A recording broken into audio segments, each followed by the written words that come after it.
Welcome to MarcusG.TV. I am Chef Marcus Giuliano, and I'm a chef on a mission. Today's mission is business. What do we have today, Jamie? Today we're going to talk about how businesses, specifically restaurants, because that's our field, how they blame the economy for downturned business other than looking at what's going on in their actual business or restaurant.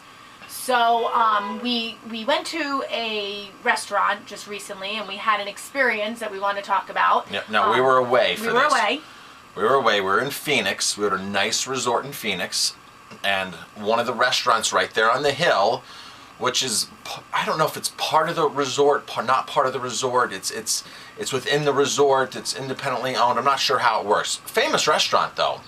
Very well-known restaurant. Very well-known restaurant in the Phoenix area. Yes. They're not known for high-end food. They're not known for a fine dining place. They're known because they're a landmark establishment, and they do barbecue, steakhouse, like that. Not upscale, but that's what they're known for. And the interesting thing is, we heard from the locals, because we know locals in Phoenix, that, oh, you don't go there, right, because there's nothing good there. We also heard from people that were in our group that actually had an experience there that thought it was terrible. And then we had an experience there that we thought was just really bad, unacceptable. And here's the thing. Restaurants like this, Jamie, they blame the economy for a downturn in business. I'm not sure if that's a specific case, but they typically blame the economy when they have a downturn in business. But let's actually go through what we experienced. I will say that for a destination or a landmark restaurant, people go there to see all of the things that they have, and it's a very showy place. It's a barbecue place, so they have a bull sitting outside in a cage. And he was sitting there, and when you walk in, when you walk towards the door, you can see the bull, and so it's a destination. So kids love it. They're up there looking at the bull, and that kind of thing. Then when you walk, it's great for kids to run around. By the way, it's a great kids restaurant. I would definitely say that. But as we were walking in, it definitely seemed dirty. Not very well kept restaurant. Well, you notice the smell of the animal outside, the smell of the bull outside. Right. First set the first tone like, oh, like, are we going to a zoo or are we going to eat? Right, exactly. So when I walked in, I kind of, noticed we had to walk up a ramp, a very steep ramp to get into the restaurant, and it didn't set a very nice ambiance for us, at least. And they were busy, so it definitely sets an ambiance for other people, but maybe just not for what we were looking for.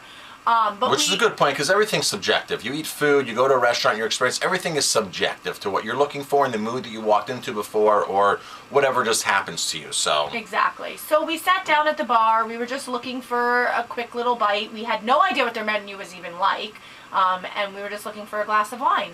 And we were just going to sit there and, just relax for a few minutes. They had big TVs. They had the Olympics on. So we were just going to, just relax for a little bit. Right, so we went right to the bar.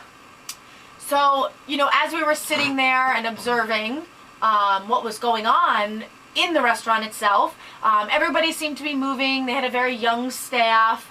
And as I was sitting there, and I had ordered a glass of wine, and I was relaxing, trying to decide if I wanted any food. And the bar back, or the bartender, or somebody who was helping the bartender, walked in front of me at the bar with chew in his mouth. He was chewing tobacco. Chewing tobacco, and you could see the bulge on his lip, and I was just very taken aback by that. I can't stand when servers are chewing gum. Right. It's a distraction. But this person actually had tobacco in his mouth, behind the bar, restocking the bar. And he was a young kid. I would definitely probably say between the age of 18 and 21, maybe. Yes. And the bartender was nice. He was very nice. He took, he took our order, and then he pulled up a chair, a stool, basically sat in front of us. With his back towards us. And started watching the Olympics. Now, yes, it was towards the end of the night, but I couldn't believe that he actually sat down and watched the Olympics. Right. So now here's the other thing. We're vegetarians. We were trying to order something. You know, we go to a place, you want to give them some money. We told him we were vegetarians. We told him we were vegetarians. Basically, the only thing he said was, what did he say, salads? He said, well, we have a salad. We have a salad, which, you know, okay, whatever. From time to time, we do like French fries. I wasn't eating French fries at the time. So we just ordered French fries. They were like, what, $2? Yeah, I said, like, let's just get something. Let's just get something, right? So he says to us, he goes, I'm going to put these in the kitchen, but I'm going to put on your ticket that you asked for them hot, like in hot as in cooked. He goes, because if not, they're going to give you stuff that's just sitting around in the basket that's been sitting there. And we're like, okay. You know, so he's uncomfortable serving the food that he's serving. Now, the French fries came out, and I could smell them, and I was like, the smell was awful. The oil, we didn't eat them, we didn't touch them. I was like, the oil's rancid or something, like rancid oil. It's just something's off. They don't even smell good. It was just like, oh, gross. We pushed them aside. You got your glass of wine. You didn't even finish your glass of wine. I didn't. I mean, maybe the wine is... The wine wasn't bad, but you know, when we go out, we want a decent glass of wine, else we don't drink. And I'm currently right now not drinking, so you barely had half the glass of wine. It was a small glass of wine. But here's the kicker, you know. We go back the next day to our group and we start talking about restaurant experiences, and people in our group are like, oh, we went to that restaurant on the hill. And we were like, oh boy, brace yourselves, right? So they went with 7 people. Their overall story was that the server came and took their appetizers, right? But she spaced their order out so long. People in our group, we're a restaurant marketing group, right? So we go to restaurants, we go hungry to look for ideas, and we go hungry because we're in the restaurant business and we want to eat. So these guys like to eat, this group.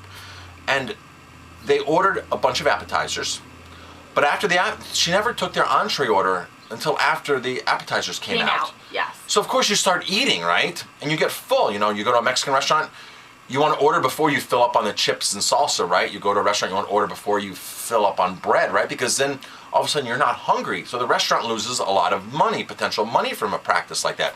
So they took their appetizer order. Their appetizers came out. Appetizers came out, and one person said, where's our second, what is it, onion rings or something? Potato skins. Potato skins. Where's our second order of potato skins? And she goes, oh, I figured you didn't need those. So you had enough food. You had enough food, so I canceled the second order. She never even placed the order. She never canceled it. She just took it upon herself to not place because she thought that was enough food. Now, I'm sorry, but if somebody's ordering food, you let them order what they want. If somebody's right. So as a server, that's not their call. As a restaurant employee, that's not their call to decide what a guest is not going to eat after they've placed their order. So now they're getting full, right? Well, now they're full. Now they're full. And they haven't ordered entrees. They haven't ordered entrees yet. And now that they're pissed off because the servers now really decided what they should eat or not, or how much they should eat. So now they go to order, and he said that they ordered, what, 2 or 3 less entrees? They ended up getting less entrees because people decided they were going to share. Share entrees. So then when it comes for dessert... They didn't order anything. They didn't order anything. And they are dessert people. They calculated from 7 people that they spent between $120 to $150 less than they normally would have, because everybody would have gotten a dessert, 3 more entrees, the order of potato skins that was never served. So they calculated over $120 of lost revenue to that restaurant. So now here's the main thing. Between our experience and their experience, where's management? Isn't management going around, walking around, saying that somebody doesn't have tobacco in their mouth and they're not sitting down on the job with their back to customers? I never saw anybody roaming the floors other than the young servers. Very young servers. Not to say that young servers are not good. If they're properly trained, they're fine. But anybody at any age, if they're not trained, they're a detriment to your business. A lot of people just don't have the initiative to be able to work in a business and run it like it's theirs without the proper training. We do a ton of training. But now, I'm not saying that this is the case with this restaurant, Jamie, but typically restaurants that provide terrible service like this, they're the ones that claim, oh, business is so bad, at the economy. Well, yeah, because the economy's worse now, or worse than it was years ago. People are more picky about where they're going to go eat. But if you have good service, they're going to pick you. But if you have bad service, they're not going to pick you. And if you're a tourist trap, you're only going to get those people in one time.